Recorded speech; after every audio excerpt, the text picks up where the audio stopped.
याच्यामध्ये सदरची घटना ही कोतवाली police station अंतर्गत बडकत चौक या ठिकाणी घडलेली आहे आणि सदरची घटना ही सायंकाळी 7:30च्या दरम्यान वाहनाचा ब्रेक लावण्यावरून आणि वाहनाला गाडी समोर लावल्यावरून हा वाद दोन युवकांमध्ये घडला प्राथमिकरित्या.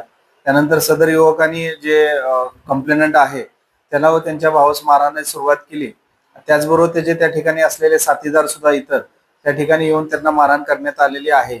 सदर जे आरोपी आहेत सध्या फरार आहेत. काही आरोपींची नावं निष्पन्न झालेली आहेत. तसेच घटनास्थळावरून दोन व्हेकल आम्ही जप्त करण्यात आलेला आहे आणि पुढील तपास सुरू आहे. कशाचा हा वाद होता यांचा, या वादाचं आणखी काय समोर आलेलं काय? नाही, याच्यामध्ये वाद हे जी गाडी त्या ठिकाणी ब्रेक दाबल्यानंतर मागची गाडी ज्यावेळेस येऊन टच झाली त्यावेळेस जो चालक आहे चालकांनी संबंधिताला हॉर्न वाजवून इशारा केला आणि इशारा केल्यानंतर त्या ठिकाणी एकमेकात शिवीगाळ झाली आणि त्या ठिकाणी नंतर ते वाद वाढत मारहाणीत वाद वाढत गेला.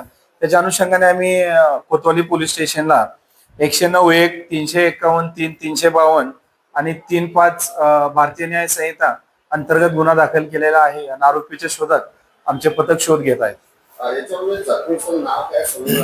याच्यामध्ये जे जखमी आहे त्याचं राहुल पंकज सिंग आणि रिषभ पंकज सिंग हे आहे. त्याच्यापैकी रिषभ पंकज सिंग हा अद्यापपर्यंत उपचार घेत आहे.